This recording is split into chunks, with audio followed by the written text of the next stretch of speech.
ஒரு மனுஷனோட கடைசி மூச்சு பிரிஞ்சதுக்கப்புறம் என்ன நடக்கும்னு எப்பயாவது யோசிச்சிருக்கீங்களா? மரணம் மட்டும்தான் முடிவுன்னு நீங்கள் நினச்சா அது மிகப்பெரிய முட்டாள்தனம். கருட புராணத்தின்படி மரணம் ஒரு முடிவல்ல, ஆத்மாவின் புதிய பயணத்தின் தொடக்கம். உயிர் பிரிந்து சரீரம் கீழே விழுந்ததும் அந்த உடலுக்கும் ஆன்மாவிற்கும் உள்ள தொடர்பு அந்த இடத்திலேயே முடிஞ்சும் போகுது.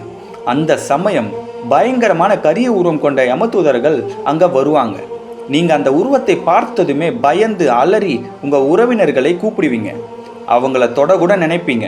ஆனால் உங்கள் சத்தத்தை யாராலையும் கேட்க முடியாது. எல்லாத்தையும் விட்டுட்டு சேர்த்து வைத்திருக்கும் கர்மாவை மட்டும் உங்கள் ஆத்மாவோட பலவந்தமாக இழுத்துட்டு போய் வைதரணி நதிக்கு அருகில் கொண்டு போய் விட்டுட்டும் போயிடுவாங்க. ரத்தம், அசிங்கம், கோரமான பற்கள் கொண்ட உயிரினங்கள், துர்நாற்றம், சீல் நாற்றம்னு இப்படி அந்த நதியை ஒரு நிமிஷம் யோசிச்சு பாருங்க. நீங்கள் வாழ்நாளில் பசுமாட்டை மதிச்சிருந்தீங்கன்னா அதோட வால் பகுதி உங்களுக்கு ஆதரவாக மாறி அந்த நதியை கடக்க உதவி பண்ணும். மாறாக நீங்கள் பசுமாட்டை துன்புறுத்திருந்தீங்களோ இல்லை அதோட மாமிசத்தை சாப்பிட்ருந்தீங்கன்னா அந்த நதியை உங்களுக்கு ஒரு கல்லறையாகவும் மாறிடும். ஒரு வழியாக நீங்கள் அந்த நதியை கடந்ததுக்கு பிறகு அந்த ஆத்மா யமதர்ம ராஜாவோட பிரம்மாண்டமான நீதிமன்றத்துக்கு போய் சேரும்.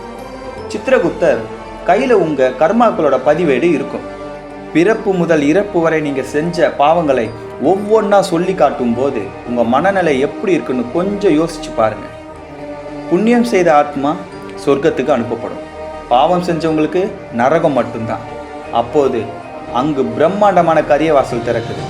ஆத்மாவின் பயங்கரமான நரக பயணம் அந்த இடத்திலேயே ஆரம்பிக்குது. கருட புராணத்தில் எக்கச்சக்கமான நரகங்கள் இருக்கு. ஆனால் அதில் மிக முக்கியமான நரகங்கள் பற்றியும் நாம் செய்கிற எந்த பாவத்துக்கு எந்த நரகம்ன்றதை பற்றியும் தான் இந்த பதிவில் முழுமையாக பார்க்க போகிறோம். கருட புராணத்தில் இந்த மகத்தான கதையை அறகுறையாக கேட்கும் தவறை மட்டும் ஒருபோதும் செஞ்சிடாதீங்க. விஷ்ணு மற்றும் கருட பகவானோட அருளும் ஆசியும் என்றென்றும் உங்கள் கூட இருக்க இந்த கதையை முழுமையாக கேளுங்கள். ஓம் விஷ்ணு பகவானே போற்றி என்று கமெண்ட் பண்ணிவிட்டு வாங்க வீடியோக்குள்ளே போகலாம்.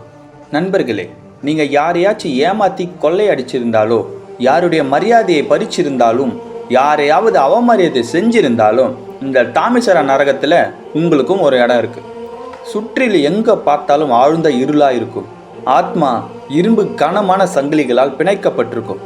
யமதூதர்கள் அதை பலமாக தாக்கிக்கிட்டே இருப்பாங்க, அடித்து உதைப்பாங்க. வேதனை கொடூரமாக இருக்கும். ஆத்மா திரும்ப திரும்ப அலறும். ஆனால் அதை கேட்க அங்கே யாருமே இருக்க மாட்டாங்க. நீங்கள் யாரை அழ வச்சிங்களோ அந்த கண்ணீரே இங்கே உங்களுக்கு நெருப்பாக மாறுங்கிறத மறந்துடாதீங்க. அடுத்ததாக அந்தாமிசர நரகம். இங்கே தாமிசர நரகத்தை காட்டிலும் ரொம்பவே ஆழமான இருள் இருக்கும்.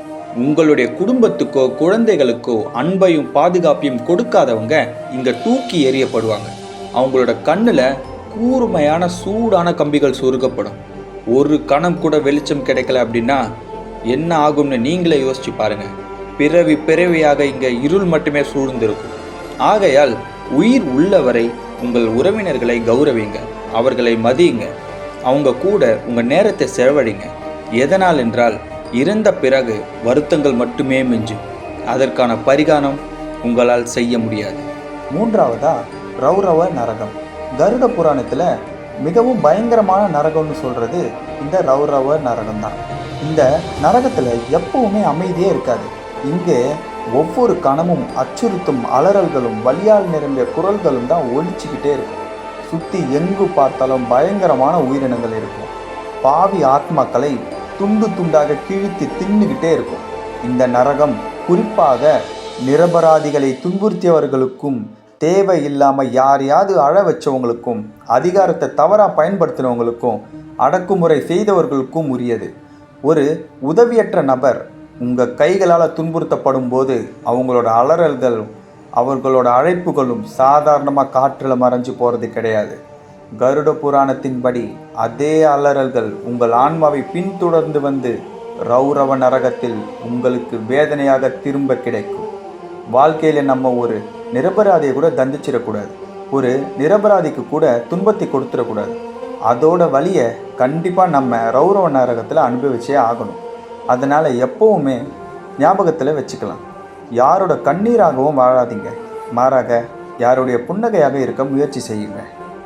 அடுத்ததாக மகா ரௌரவ நரகம். இந்த நரகம் ரௌரவ நரகத்தை காட்டிலும் ரொம்பவும் பயங்கரமானது. இங்கே பாவிகள் கொதிக்கக்கூடிய எண்ணெயால் நிரப்பப்பட்ட பெரிய கடாய்களில் தலைகீழாக தொங்க விடப்படுவாங்க. கொதிக்கிற எண்ணெயில் உடம்பு மற்றும் மனதை சுட்டெரிக்கும் போது ஆன்மாவின் வலி வேதனை எப்படி இருக்குன்னு கொஞ்சம் யோசிச்சு பாருங்க. அவங்களோட தோல் வெடித்து நரம்புகள் கருகி ஒட்டுமொத்த இருப்பும் எரியும். ஆனால் மரணம் மட்டும் வராது. ஆத்மா அதே வலியை திரும்ப திரும்ப அனுபவிச்சுக்கிட்டே இருக்கும். மகா ரௌரவ நரகம் மற்றவங்களை தேவையில்லாமல் துன்புறுத்தியவங்களுக்கும் நிரபராதிகள் மீது கொடுமை செய்தவர்களுக்கும் தங்களோட சுயநலத்துக்காக மற்றவங்களோட வாழ்க்கையை நரகமாக்கணவங்களுக்காக ஒதுக்கப்பட்டது. அடுத்ததாக கும்பிபாக நரகம். கருட புராணத்தில் இந்த நரகம் குறிப்பாக தங்களோட பெற்றோரை அவமதிச்சவங்களுக்கும் அவங்களுக்கு சேவை செய்யாதவங்களுக்கும் குருமார்களின் கட்டளைக்கு கீழ்ப்படியாதவங்களுக்கும் ஏற்படுத்தப்பட்டது. இப்படிப்பட்ட ஆன்மாக்கள் இறந்த பிறகு யமலோகத்துக்கு போகிற வழியிலேயே கொதிக்கிற எண்ணெயால் நிரம்பிய பிரம்மாண்ட பானையில் போடுவாங்க. கொதிக்கிற எண்ணெயில் விழும்போது அந்த உடல் முழுவதும் எரியும், நரம்புகள் முறியும். ஆனால் மரணம் வராது. பெற்றோரும் குருவும் நமது வாழ்க்கையின் அடிப்படை. அவங்கள நம்ம மதிக்கலை அப்படின்னா அதே கர்மாக்கள் நம்மளை இந்த கும்பிபாகம் நரகம் வரை கூட்டி வந்துடும். எப்பவுமே ஞாபகத்தில் வச்சுக்கோங்க, பெற்றோருக்கு சேவை செய்வதே மிகப்பெரிய தர்மம். குருவை மதிப்பதே மிகப்பெரிய பூஜை. நீங்கள் அவங்கள சந்தோஷப்படுத்தினா கடவுள் உங்கள் கூட மகிழ்ச்சியாக இருப்பார். இந்த கும்பிபாக நரகம் உங்களுக்கானது கிடையாது அப்படிங்கிறத நீங்கள் புரிஞ்சுக்கோங்க. கருட புராணம் நமக்கு கூறும் ஆழமான செய்தி இதுதான். அன்பு செலுத்துங்கள், கருணையுடன் நடந்து கொள்ளுங்கள், யாரையும் காயப்படுத்தாதீர்கள். நாம் ஒவ்வொரு செயலும் அடுத்த உலகில் நாம் கடக்க வேண்டிய பாதையை தீர்மானிக்கிறது. நண்பர்களே, இந்த உண்மையை மனதில் நிறுத்துங்கள். இன்னும் பார்ப்பதற்கு நிறைய முக்கியமான நரகங்களும் அதன் பாவங்களும் உள்ளது. இந்த பதிவு அதன் ஒரு முன்னோட்டமே. இதற்கு நீங்கள் தரும் வரவேற்பு மட்டுமே என்னை அடுத்த வீடியோ போடுவதற்கு ஊக்கப்படுத்தும். இந்த வீடியோ உங்களுக்கு பிடித்திருந்தால் கமெண்ட் செக்ஷனில் ஸ்ரீ விஷ்ணு என்று எழுதுங்கள். இந்த கதையை உங்கள் நண்பர்களுக்கும் குடும்பத்தினர்களுக்கும் பகிருங்கள். பியாண்ட் தி புக் சேனலை சப்ஸ்கிரைப் செய்து கொள்ளுங்கள். நன்றி, வணக்கம்.